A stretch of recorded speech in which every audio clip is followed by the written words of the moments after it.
I think general sense of curiosity was very important. General sense of being curious, trying to find out the world, because in entrepreneurship it is not so linear.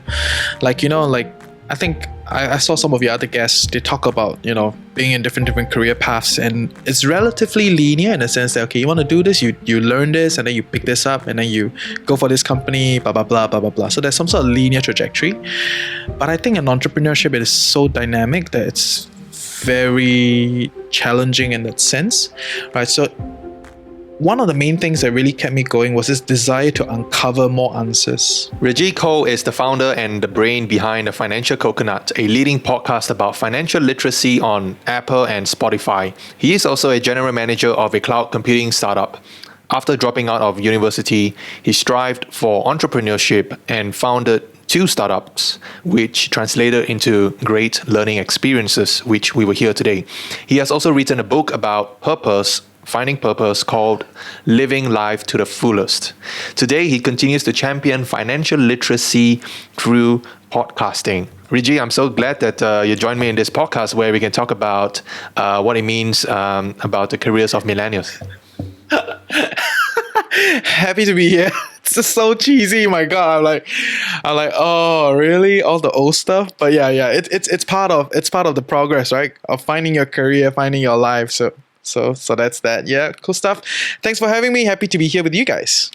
Yeah, awesome, man. So, Reggie, tell us a bit. I think we're just going to jump right in, right? Because you have a very interesting story, and why I really want to have you on the show is because you basically dropped out of university and then you strive for entrepreneurship. And then today you're running one of the most successful podcasts locally. And is ranking on the charts as well. Take us back all the way to when it first started, right? Like what happened in university, and why did you drop out, and then what happened after that? Oh wow, okay. All the stories, yeah. Okay, so I think let me just try to get to that. So it's like, I think when I was in university, it was not so much about I don't want to be in the university, but it's just like I don't know what to do in my life. Right, and because I don't know what to do in my life, I don't really feel the desire to stay with the grind, right, in school, because that's pretty tiring, right? Most of you guys gone through school or you're done with school, so right? Like going in the uni, it's kind of fun in some ways, but there's a lot of grind. And at the point in time, I just didn't feel like I need to be here, but I don't know where I need to be actually, right? So I just know that this wasn't what I want, and I think, honestly, okay, I shouldn't name drop but the university that I was in, you simple search, you would know, right? Okay, so I won't name drop, but I felt like I was at the wrong place, because I went to the business school thinking that everybody will be very entrepreneurial. Everybody is like very business centric, but turns out everyone wants to work in finance, right? So that's why they're in business school, which is not wrong, right? But it's just not my thing, and yeah, I felt very odd over there. So primarily, that's kind of why I left. Yeah, it's not so much about because I have this clarity of where I want to go, but it's actually the absence of clarity that made me want to go elsewhere to search. And so, how long did you start thinking about that? So you didn't drop out because you failed school. You basically chose to leave school. I basically ghosted school, right? My goodness! You skipped all the lectures. I skipped the lectures. I didn't pay the bills. I just disappeared. I didn't pay the bills. So the school probably I'm on the list of bad debts. So I didn't pay the bills. I didn't go to school. I just decided not to go anymore. Right? I didn't go for the exams, and just after one sem, I decided not to do it. And actually during the sem, I just gradually faded out of it. Right? I stopped going for 8 a.m. lectures. Of course. Who wants to go for 8 a.m. lectures, right? And then the 9 a.m. lectures had to go also. So it just slowly fade out of it. And eventually, after half a year, I thought okay, that's not my thing. And I left. And I left without a plan. I just left. Yeah, wow. That's kind of where it is, yes. So you basically were into entrepreneurship because you mentioned that you signed up for business course because you wanted to meet like-minded people. But you realized that they all wanted to get into finance jobs. They basically want to work for someone else. Yes, right? yes. And then you wanted to, well, you were still finding your purpose at a point in time. You didn't exactly know what you want to do, but you knew that you didn't want to be there. You didn't want to be studying. Yeah. You had some calling outside. So what kind of voices or what was going through your mind at that point in time? Okay, so I think a few things, right? I won't say I have a calling outside. I just didn't feel the calling here at that point in time, or at the point in time when I was in school, right? So when I left, like I said, I didn't have a plan, but I know that I don't want to be in this place. So in my head, when I have a clarity of what I don't want, then I choose not to continue investing in it. Right. So I'm not the kind of people that over sensationalize sunk cost. Right. Like how people like, okay, I'm already a year in this thing, or I'm 2 years into engineering. I hate it, but I'll do 2 more years of engineering. Right. And then so they over sensationalize the idea of sunk cost. But if you look at it, it's already sunk. Right. And if you continue to stay there, it's not gonna help you anyway. So for me, it was like because I don't feel the need to over sensationalize this kind of stuff, and I feel like there is no right or wrong in the way of life, that everybody's just trying to discover their way of life. And because I was empowered by this idea of, hey, there's no right or wrong, you just kind of, everything is a construct and you got to choose what you enjoy and what you believe in, that I didn't feel that locked down by it. Right. But of course, after I left, that's a whole different story. Okay. Okay. But at that point in time when I leave, I didn't feel like, what's so bad about it? Just go lah. Like, I don't like this thing. I didn't feel the need to be here, and I go. And one thing that I remember very vividly was I tell myself, what's gonna happen to university without me? Nothing's gonna happen. If I want to come back, I can still come back. My results are great. Right. For like a better way to put it. Right. So yeah. So to me, I just left because I wanted to explore, and yeah. So what exactly did you want in a career back then? Oh man, what I want in a career back then. Or did it even cross your mind? I didn't cross my mind, right? Like I said, I didn't know what I wanted. But as I went out and I start to realize that, dude, now that I'm out here, there are no rules. Oh, okay, limited rules, right? It becomes like everything is like up for grabs, for you to just think about what you want and test out different things, right? And that was the time when I got to know myself a lot more. And of course, along the way, I learned about myself so much more, like over the years. But at that point in time, because of the struggle of not being part of the system, it definitely helped me to just kind of understand myself a little bit better, right? And in hindsight, for sure, right? But when I was there, I was kind of like on the whim and fancy, like everybody, I want to, financial freedom, I want to, make all the passive income, right? And all those kind of stuff. And like all my insecurities were expanded as a result of all those things. Like, it is also because like I left school that I feel like I need to prove it. I need to prove a point, right? To people around me at that point in time, right? And because it's, your parents don't just go like, okay, you want to drop out, good man, kudos to you. It doesn't work that way. And so my family was very against it. I think even to this day they cannot grasp it, right? Of course nowadays it's better because I'm better. So the noise about, hey, what are you doing with your life? You want to go to school, blah blah blah, it has dampened over time. But at the point in time it was crazy because they couldn't understand, and secondly, it's like they have a certain narrative in their head that they have built for you and for them. So their success is tied to you going to university or tied to me going to university, right? So when they felt like, I dropped out, they felt like a failure also. So then they projected that onto me, right? So family wasn't supportive. My friends were even worse, right? So friends were like, they just felt like I was an oddball. I think most of my friends think I'm weird, but they didn't feel that I was that weird. It's like, yeah, you can be weird, like once in a while you go crazy at the canteen, so be it, right? But so weird until you leave school and run away without knowing what you want to do. So I think so that's kind of where it is. So it was pretty lonely in that process of not being around in school, in general. So just one more question before we move on, right? What gave you the courage to to take that plunge, to really just exit school and go out there and find, as you said, discover yourself? What were your influences at a point in time? So I don't think it's really about courage, but it was more about pain. Right? I had so much pain around that I don't feel like this is what I want. I don't feel like this is what I want to do. So I won't say that I know where I was trying to head towards, and it's not about the courage to go search and find, but it was because I had so much pain there that I feel like I just have to go. Because let me just give you a little bit more context, right? So when I was in NS, I already felt like I want to take a break from school. I didn't want to do it. Let me just give me some time and we'll see where it goes, right? But family being family, they went crazy, right? And they rallied the extended family to talk to me on Rampage, right? So it's like every, Chinese New Year, Lunar New Year, whatever, all the gatherings, some auntie, some distant auntie or some distant grand aunt will come over and be like, hey, I heard you don't want to go to school already, why, huh?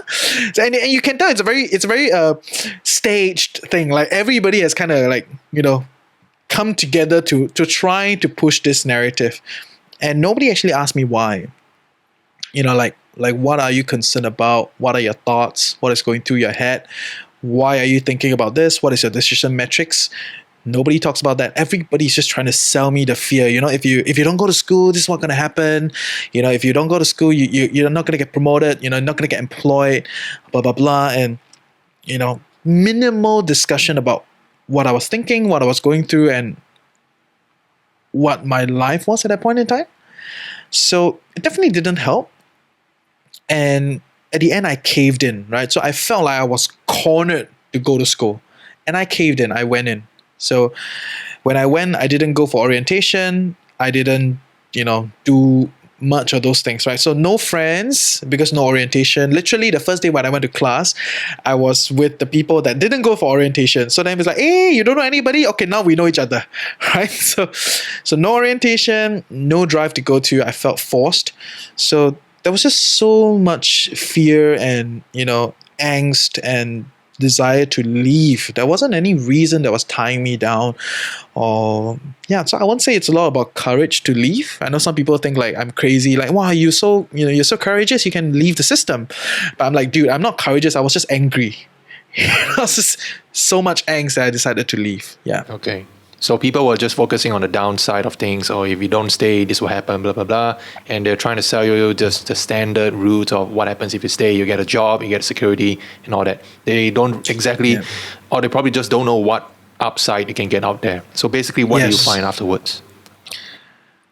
And basically on that point, on like people selling me the fear and whatnot, right? I think a lot of people don't recognize that, it is about finding what I want, what I'm invested in, before they can sell me some sort of reason to it, right? So let me just chime you in a little story, right? So my mom tries very hard to get me to learn how to drive. So I still don't learn, I don't know how to drive, right? And she tried very hard to get me to learn how to drive. And you know what's the reason behind it? She was like, right, if you learn how to drive, then if you don't do well, you can go and drive taxi. Really? I'm like, girl, wake up your idea, I'm like, I don't know, man. It's like very bad reasoning, right?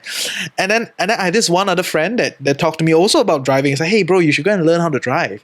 And I was like, why, man? Like in Singapore, you don't need to drive. Then he was like, no, man, when you travel, when you're out there in a bigger country, you can rent a car and you don't need to follow the routes. You can just go wherever you want, whichever corner.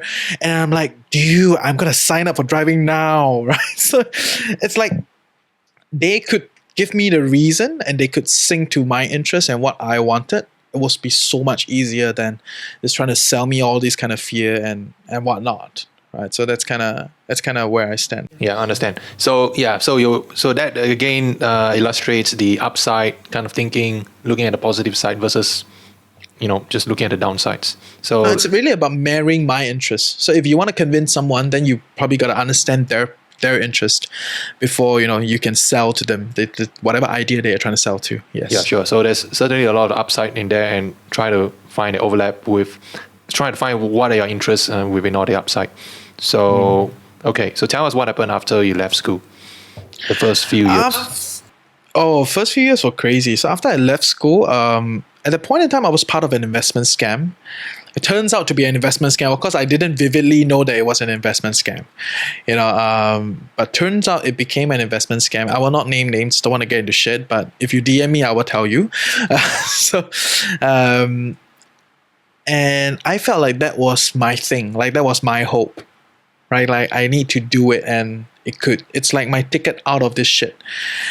And I kind of pour in my life to that. And of course, turns out it was a shit show, right? And I lost a lot of friends, I lost a lot of money.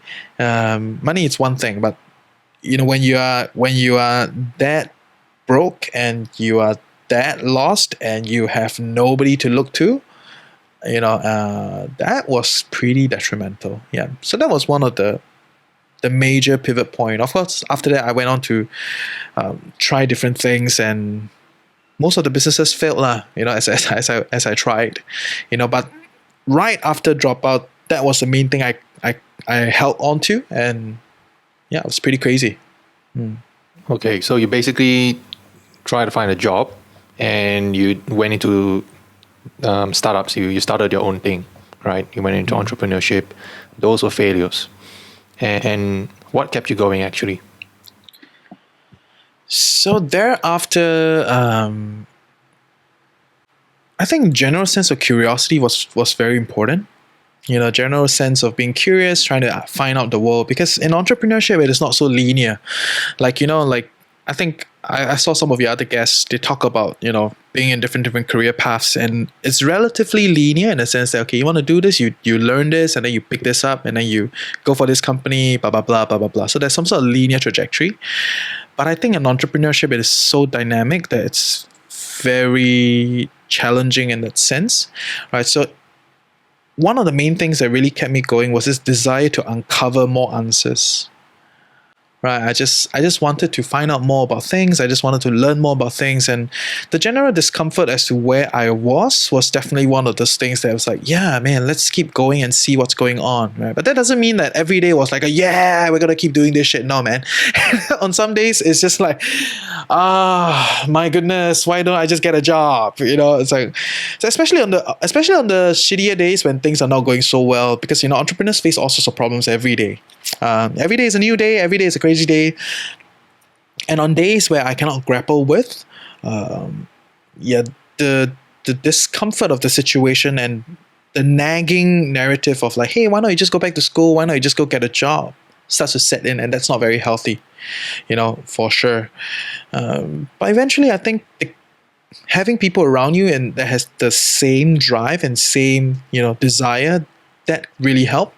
Which is why, there's all these incubators, all these kind of co-working spaces, and those things are very powerful, not just because they provide you with a nice space. It's really just because there are enough people that are going through shit together with you, right? So those things really help, general sense of curiosity, trying to solve a problem, and having a community to keep you going.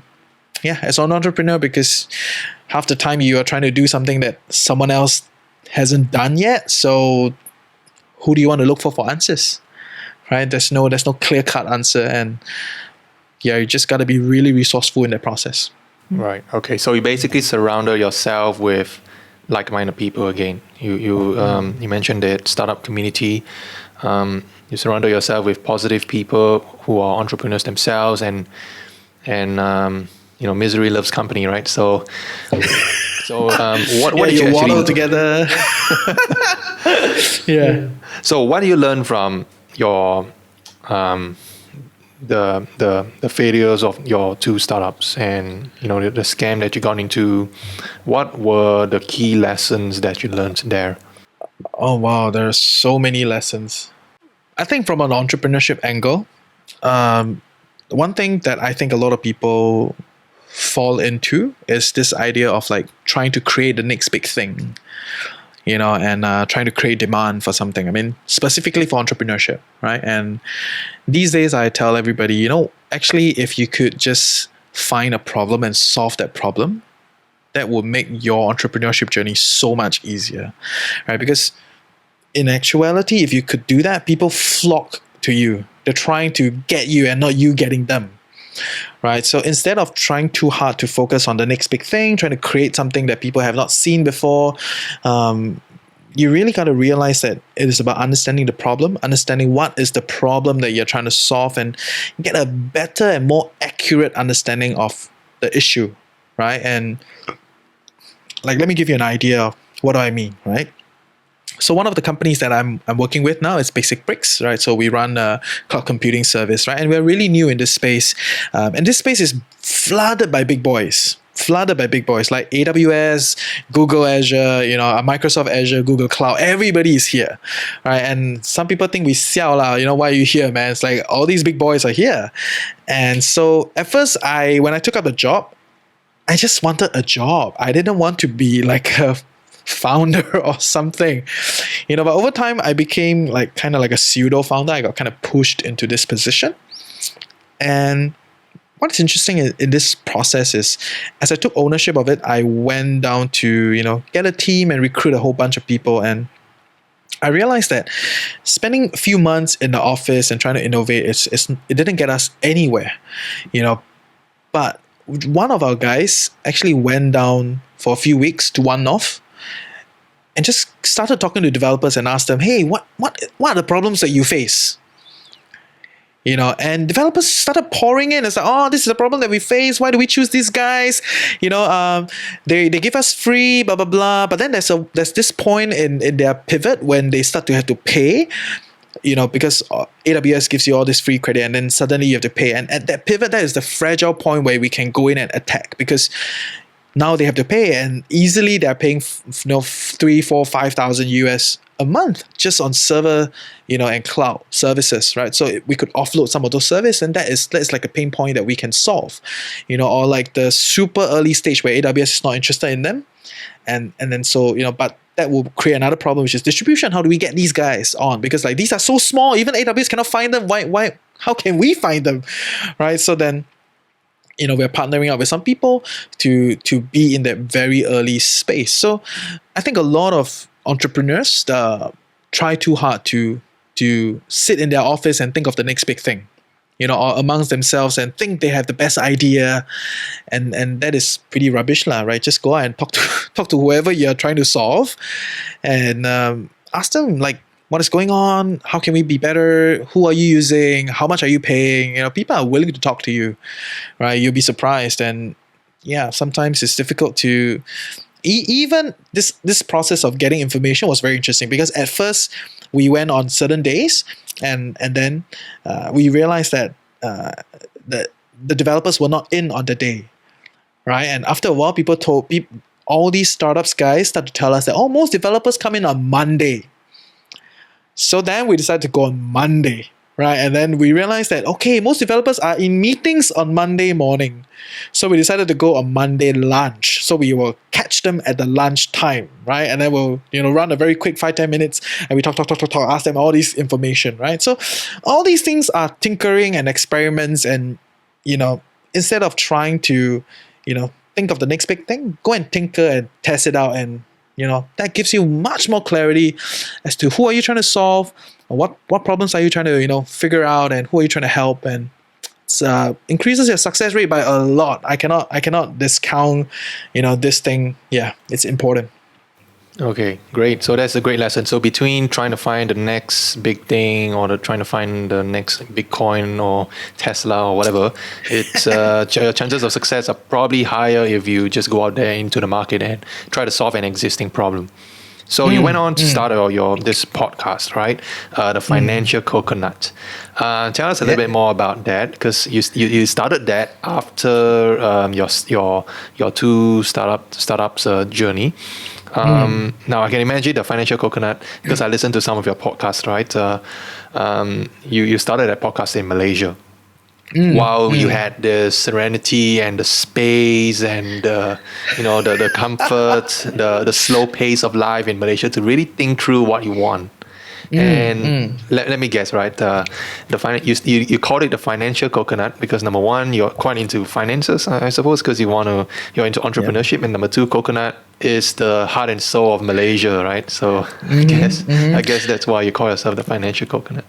Partly yes, and also partly because like I just naturally like the fruit, and I think it's like it's very synonymous with being chill, like just be chill about your finances lah, right? It's like everybody is trying so hard to optimize every single corner, like like, oh, this must be the lowest fees, the best things, cheapest rates, maximum, everybody's trying so hard to optimize, which I get why they're trying to do that, but I think you really gotta look at finance from a more human viewpoint. Like, how does it serve you? And, if it serves you well, then that's good enough. You don't need to have everything optimal, right? That's kind of where I stand. So a little story about the financial coconut. I started it in KL, yes. So after the last failed startup, which was a very real, tech startup that we were trying to do, the whole startup kind of thing, trying to build a SaaS, right? And turns out that it's shit lah, because none of us know how to code. Okay, so it's like rubbish, right? A bunch of guys that don't know how to code, we try to build a SaaS, right? Software as a service, and turns out that was bad. And I went through a process of getting kind of kicked out from leadership, right? So I think my co-founder ran a coup against me, and I won, but yeah, so I don't know, should I say that? But yes. Anyway, the co-founder disputes, and I felt, super crazy, and I felt like, okay, I need to like take a break from these things. So I decided that, take a break means I need to get out of the country. I know I'm a bit extreme lah, huh? Like take a break means, I need to leave this island, right? So I left the island. KL was just a convenient choice because I was deciding between like Bangkok, Vietnam, and then I decided to stay in KL. And when I was in KL, I was living in Subang, suburb area, and a lot of time, nothing to do, drinking my tea every day, trying to get all my Malaysian friends to come to my new place. And I ran an Airbnb for a period of time because I had like an extra room, right? So then I had all these guests coming along, and they were just talking to me, and I was talking to them, and we had tea, and there was a general theme going on when they talked to me. It was like, hey, you're so young, why you stop doing anything, right? Why not do something, right? And so there was this one week that there were a lot of people that was just telling me back to back. Everybody that I met in that week was like, hey, do something, do something, do something. Don't just relax here, right? Don't just like retire here. And so I was like, okay, maybe I should do something. Then the question was like, what to do, right? And clearly I was very irritated by those financial gurus because they were disturbing my YouTube video and like my my Facebook feed. Not so much just about what they say, but it was just like you can say what you want to say, but don't disturb my experience, right? So at that point in time I was like, yeah, pretty emotional, right? So then I was like, okay, yeah, let me just pick up a mic and share with you how I do it. How much do I save? How do I invest? How do I look at cash flow? How do I, look at jobs, and paychecks and all those kind of stuff? And it blew up. Amazing, right? Like, because there wasn't content of that sort in the personal finance space in Singapore. And it just blew up. Like, first 10 episodes, we had like 1,000 followers, right? And then it just kept growing and growing and growing. And by like 20th episode, we had like maybe 3,000 followers, and I told myself, okay, now, right, cannot anyhow say already, huh? It's like we gotta be a little bit more responsible, guys, right? Like, it's not just a random renting platform, right? So then that just kind of took its form, and over time we are where we are. Of course, a lot of tweakings in between, and yeah, number one financial literacy podcast in Singapore. Excellent. Yeah. So you basically applied the lessons that you learned through the failures, right, onto your podcast and also on the cloud computing startup that you're in. Yes. So the process of building that podcast, it was just doing whatever I could because I didn't want to build another like thing that I cannot build, right? Which is like starting a software company where nobody knows how to code in the team, right? So that is like a big no-no. If you don't know how to code, then don't lah, right? I know everybody's trying to do a startup, but if you don't know, then don't do it. Just go do something else, right? There are 101 problems out there to solve. So I just wanted to do something that I can do, which probably like picking up a microphone and talk. I don't think that was that difficult, but of course, over time, I tweak things, and we're a little bit more structured these days. We know what we're looking for, audio touch points and all those things. Like, but at first, when I first started, it was just like literally just me, my mic, and just roll, right? And we started having audience. So then I will DM them. So then we create a Telegram group, get everybody on, and I will physically meet them. Actually, when I came back to Singapore, I met them. So I will come back and I meet them and ask them, hey, what do you like about the podcast? How can we do better? What kind of topics do you want to learn? So I actually went through the whole tinkering process. Like when I was doing it, I didn't vividly realize that I was doing all these things. But whatever that I just shared with you about, like, solving a demand, solving a problem instead of creating a demand, doing what you do, tinkering, experimenting, I've done it through this whole process. Right. So then the audience enjoy, they recognize that we actually care, and more people wanted to volunteer. And yeah, it just kept growing and growing. And yeah, man, that was amazing because of all these things that I've practiced, that I've learned while I was trying to do all these previous startups. So which is why a lot of people say that, the more you do in startups, you kind of get better and your success rate goes up, right? And you just got to keep trying. So they say but it's pretty tiring to handle the failures lah. Well, that's very interesting that you learned these things. I think you picked them up along the way, right? And as you mentioned, you kind of did it unknowingly, that these are the right things to do. So if you had a choice, Reggie, would you complete school first, business school, 4 years degree, if you know that you are going to start a podcast after that, or you would rather relive the start of your entire, let's just call it, career? Bro, this is a tough question because the pain of the process is a real thing, right? When I decided to take on the path less traveled, nobody understand where I was thinking. Honestly, even I didn't know what I was doing lah. So how could I expect other people to understand what I was doing? But people were not supportive because it's very difficult to support something that you don't understand also, right? So I felt really alone, very painful, and very lost half the time. So if you ask me, will I relieve that? Not knowing what I know now, I would say no. But will I get to where I am without that? I also doubt it. Probably that whole process kind of got me to where I am. But will I complete school now that I've gone through this whole process? Chances are higher. Yeah, I won't say I definitely will go to school, but now that I've gone through this whole process and I've actually done some interviews with, people that, go to university and have very strong views about going to university and talk about what is the benefits of those things, right? And I feel that, yeah, there is some sort of value in being in a university. I wouldn't elaborate too much, but, the idea is that you have people that are like-minded, creative, for lack of a better way to put it, the university is a natural selection ground. Only the best of the best ends up there. Whether or not they're the best smarter or the best memory people, they are still the best, right? And they end up there, right? So they have money, they have influence, they have knowledge, and they have some sort of ethics that push them to the university. And so these are the best and the brightest minds, or best and the brightest people that succeeded in this system. I'm not saying that people that are not in the university are not bright.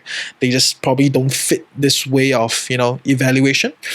So for everybody that fit this way of evaluation and gotten there, they are in the apex, right? So it's very difficult to not find people that are smart and talented. It's just how much do we do? How much do we talk to them about? And I think for a lot of local uni kids, probably spend less time doing assignments, spend more time talking to people and, get more ideas going and just kind of interact with more people. And I think that's something good. Yeah. Yeah, definitely. That's a rational response and an answer, because if you can get to the same place probably faster without the pain, then why not, right? So yeah, man, dude. So yeah. So painful, my God. Okay, yeah. Okay, but the pain basically brought you growth, right? Yeah. Yeah. And so what then? Okay, so for, let's say, students who are still starting in university, let's say they don't know what they want, right? They're still trying to find what they want. They talk to people all the time. They do their assignments. They're very good in school, or maybe they're not very good in school. It doesn't matter, right? What would you recommend, to help them really accelerate this process of discovering and understanding themselves? Because you're very big on that topic. You've gone through that process of discovering what you like, what you don't like, what you are good at and what you're not. What are some ways that you think could really help an individual to speed up that process? Yeah. Okay. So I think two things, right? Try new things and meet new people. I think these are the basics. But let me share with you how to get it done, right? So I think trying new things is inevitable because if a lot of people, they don't like their life or they don't feel the love for what they do, or they have lost the love for what they do for whatever reason, and they sit there and wallow, right? So it's like, I get it. It's very difficult. You're going through an emotional process.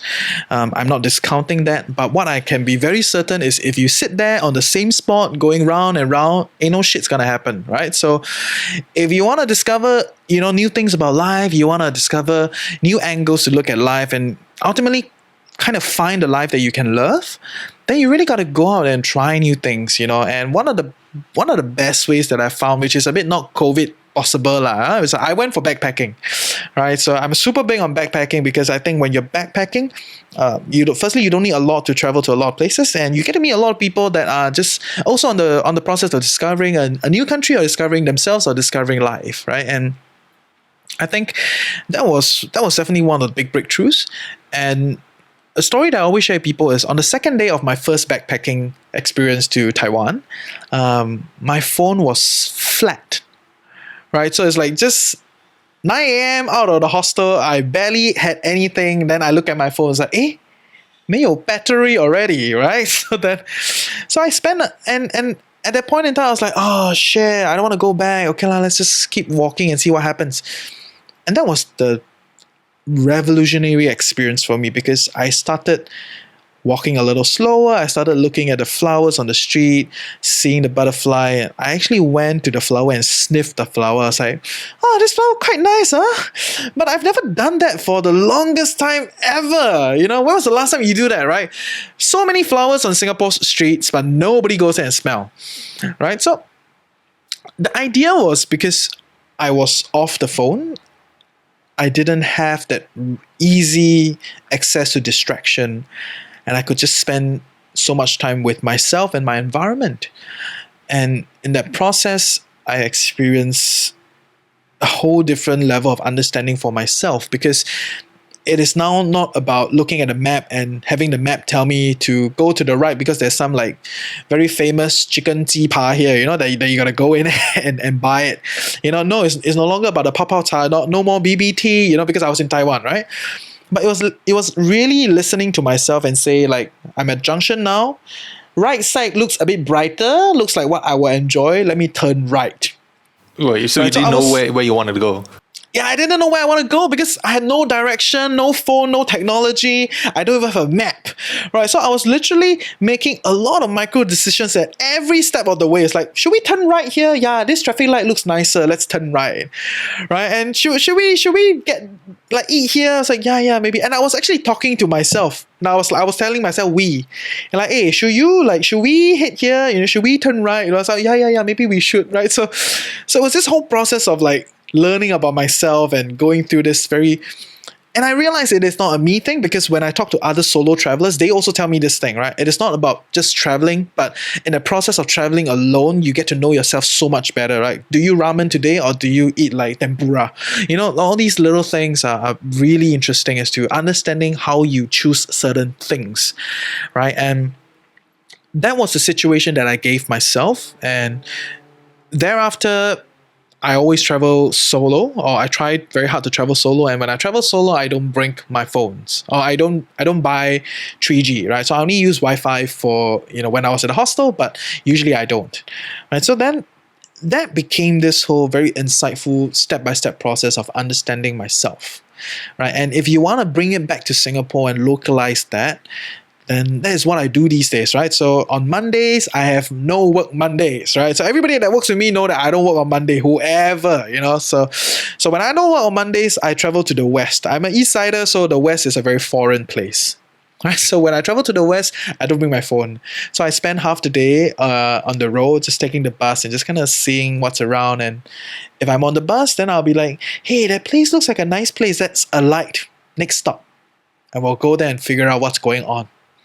Right, so I think that is a whole process of knowing myself. That was very powerful. And in this process, you pick up so many new things, you try so many new things, and it expands your worldview, right? It expands the way you see things, and it expands the way you, just look at anything, right? There's no longer a right or wrong. It's a lot about like perspectives, right? So that's one thing about trying new things, so that you can discover the life that you want. And the other thing is, of course, meeting people, right? So every person that you meet, they actually have a lot of stories. It's whether or not they're comfortable enough to tell you that, right? And for like a better way to put it, these days, I think a lot of people are very concerned about what have these people achieved and less concerned about what have these people went through.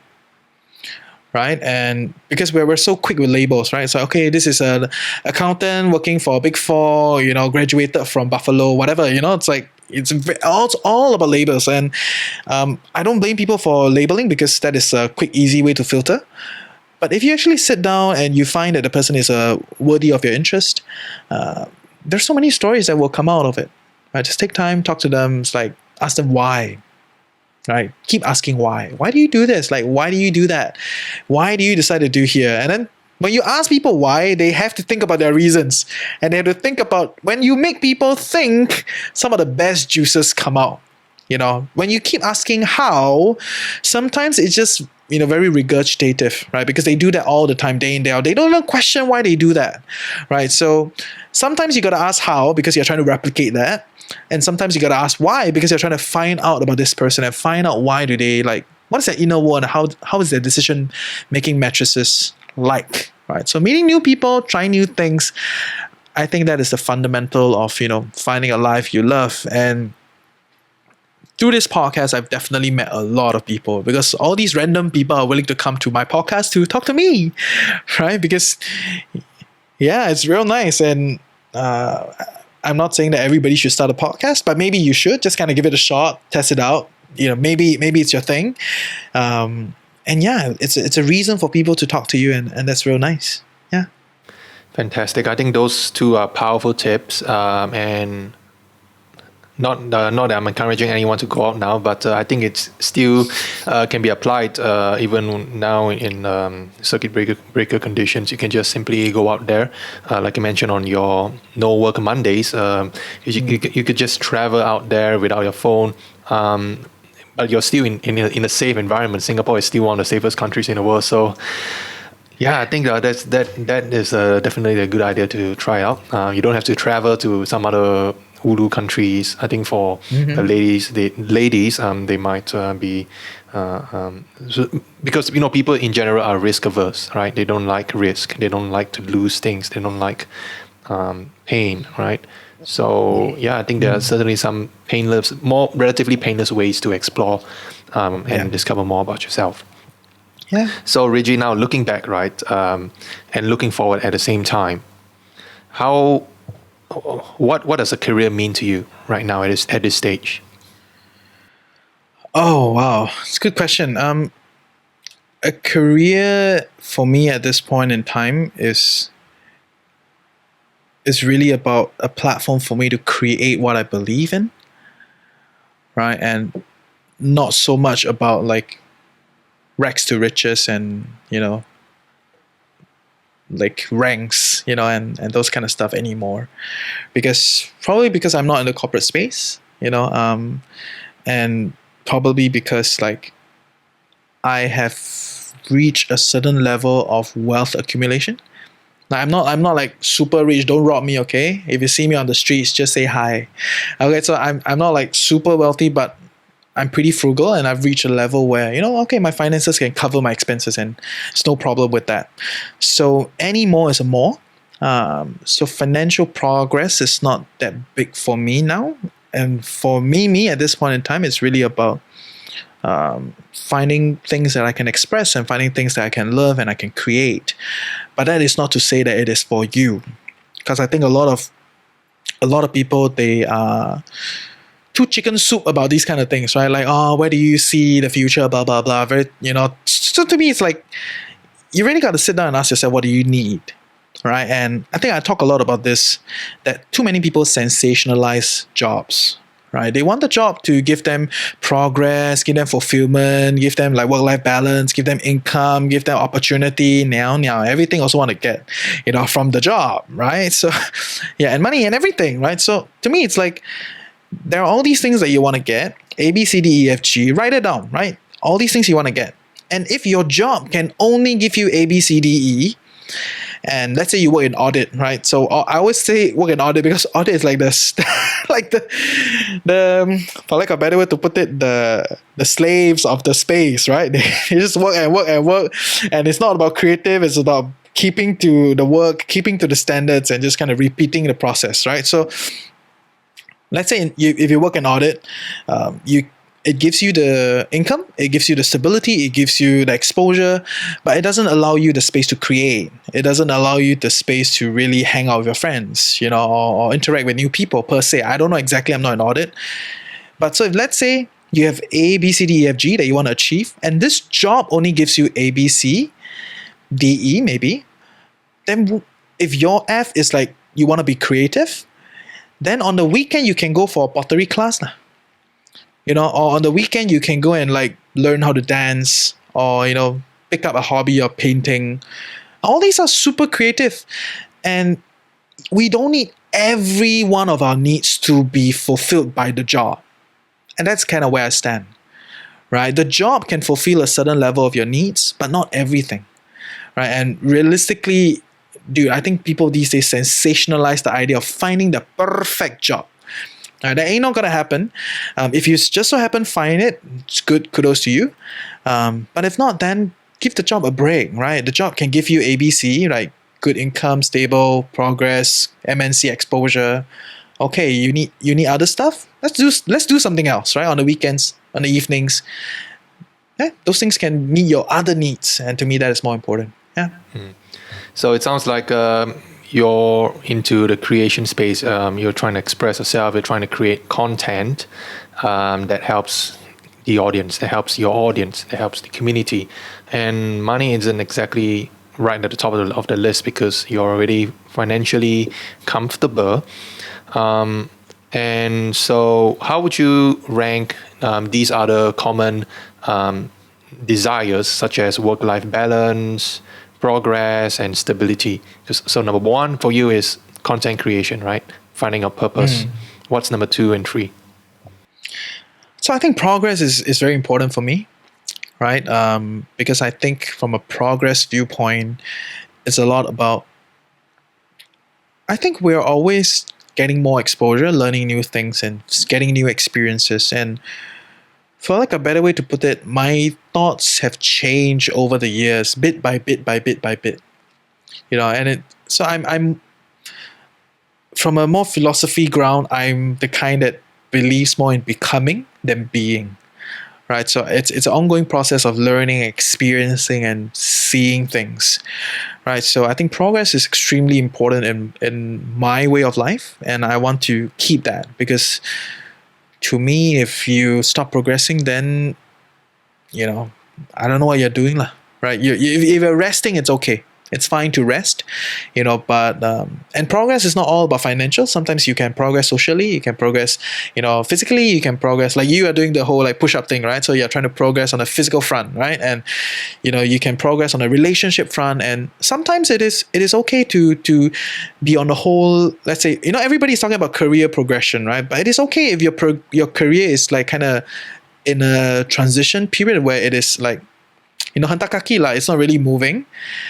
And you can kind of make progress in other parts of your life, and maybe things will go on to do something else, right? So to me that is where it is. And another thing that I really search for, a bit spiritual, but I think peace is what I really search for, because like I said, I come from the central idea that there's no right or wrong, right? So my pursuit is for accepting what things are for what it is, right? And that is a very difficult journey because every day you are bombarded by new thoughts, new perspectives, and all sorts of angles to look at things, right? So how do I then stay centered? How do I then stay, aware and accepting of all these different angles and all this different way of life? And ultimately then choose what I believe in. So to me, finding that peace and staying centered is very important. Regardless of what you do, what kind of career you're pursuing, you need to accept that in this career path, there are all these requirements, all these realities, and that is what it is, right? Some things are just so difficult to change, and play the game, for like a better way to put it. Yeah. Wow, it sounds like you have a very good and you're a strong believer of the growth mindset as well, because you basically just want to grow in. You basically want to expand your knowledge, your mind in anything. It doesn't need to be in your job. It can also be in other aspects of your life. As long as you're experiencing growth in your interests, then you find fulfillment in that. And finding peace as well. I don't know how many people out there really have truly experienced peace in their careers, because careers are dynamic, right? Careers are changing, and you meet all sorts of people all the time. You solve challenges and all that. Rarely do people really have peace unless they go on sabbatical, or maybe once a point in time in a year they go on leave, right? They go on vacation. Yeah. Honestly, even I don't find peace every day.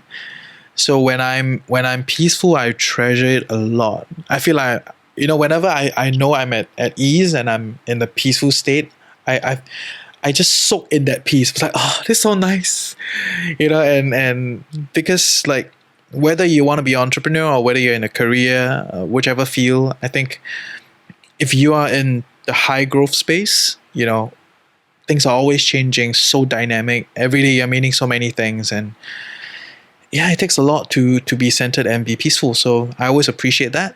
And every time I feel like I'm not, I will ask myself why. What's bothered me? What's bothering me? What changed over the past 2 days? And and then I'll work through those things, right? So it's not about like trying to suppress the emotion, but really working through what is bothering me to then come to terms with it and move on. Great, Reggie. So to wrap up, tell us a bit more about what are your growth plans? What do you have in mind to grow in your podcast, in your cloud computing startup? What are your growth plans, basically?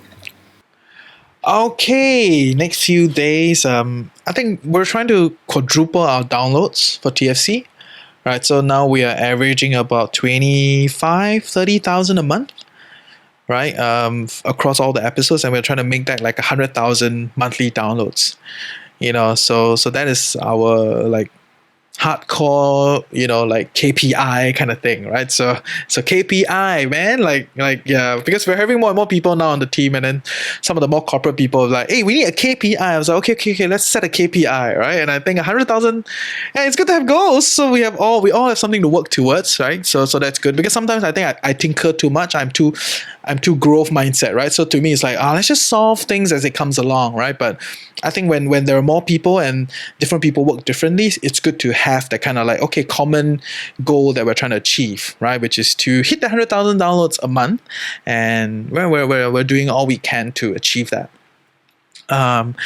And for my cloud company, I think we're in the process of really revamping some of the user interfaces and trying to like build APIs to connect with other people's backend. So that will probably be the short-term product goal for that. Yeah, and we'll see, man. Just keep figuring things out. From my personal growth and progress, it probably will be finding that peace again, because I think from pre-COVID to now, my life has went through like, acceleration, really. Like, so for a really long time, I was just kind of lost and whatever, trying all these things and they keep failing, right? And then now I'm experiencing that success, and it's very quick. It just comes, right? But in this process of quick elevation, and what some people say, the hockey stick, it's very suffocating, right? It's like, oh my god, what's gonna happen? So it's actually not easy to experience quick success, yeah. So day in, day out, I feel like I'm like a little bit overworked. So I'm trying to find that peace and kind of see if I can get a better balance of work, and life in that sense. Yeah. Great. Share with us one quick tip of how you find peace in your let's say your head is clouded with a lot of things around you. What are some things that you would do? Okay, so I do a few things, right? Three. Let me just give you three. Okay, one is I walk away from the crowd. Every time when I feel very emotional, I will try to go to somewhere that's more like lesser people. It's just me alone with nature. I think that helps a lot because I don't have external stimulus, right? And I can just kind of look into what is going on inside. So that's one thing. Number two is I will swim. It's my way of like emotion meditation. I think there's a word for it, right? Like, so it becomes very repetitive, and I'm not thinking about the strokes and everything. It's just my mind is going on this like it's like it's just all these thoughts are just kind of running very quickly, and somehow I feel like after 20 laps I have the answers. It's like, okay, now I know what to do, right? So I think that is a very important part of trying to find whatever meditative strategies that you have. And it need not be to sit down and close your eyes and no, man, you could. For me, it's just a lot of motion, right? Either I swim or I go for long walks and I just let those thoughts play out and just get more clarity. So I stay away from people. I do those kind of long walks and swim. And if I still feel flustered, I will really just take a journal and write. I know it's very cheesy. Everybody say this, but I will just take a piece of paper, take a pen, and then I don't think about what to write. I just let my hands go, right? And if nothing really comes out at first, then it can just be a gibberish of pictures and whatnot. So it can just be like la, la, la, la, la, la, and then the words start to come out. And they don't need to make sense. They just need to represent how I feel. I think too many times we don't realize that trying to make sense of something and trying to express is actually a two-tier process, right? So I know what's going on in my head, but trying to talk to you about it, that's like two-tier. I have to express myself and translate to a language that you understand. So sometimes when we are alone, we don't need to translate that, right? We know what we are thinking and we just need to express it in our own language. So don't need to be too hard on like writing in proper sentences or, fitting into a certain form. Just let yourself go and see it for yourself. And yeah, I think those are very good processes of finding that peace and staying centered. Yeah, those are powerful tips. I especially like the one about swimming because I have experienced it myself, and I personally believe that when you swim, you basically immerse yourself in a different environment because there's water around your ears, so you don't hear the things around you that you usually hear. So it's really immersing yourself in a completely different atmosphere or even a different world, and you can really have clarity, just you and yourself in the mind. Okay, great. So besides finding you at a pool, wandering around randomly in Singapore, where else can people find you, connect with you? Definitely head over to shameless plug, thefinancialcoconut.com. Sign up for our newsletter, join our, Telegram group. Everything is The Financial Coconut, right? Just go and search, everything is there, right? Or listen to our podcast, follow us on Spotify, Apple, and whatnot, right? And if you want to talk to me, DM me on Facebook, LinkedIn. I'm pretty active with like DMs. Yeah. Awesome. Right. Thank you, Reggie, for joining us on this podcast. Thank you. See you guys. Yeah. Thanks again, and we'll talk to you soon again. Talk to you soon.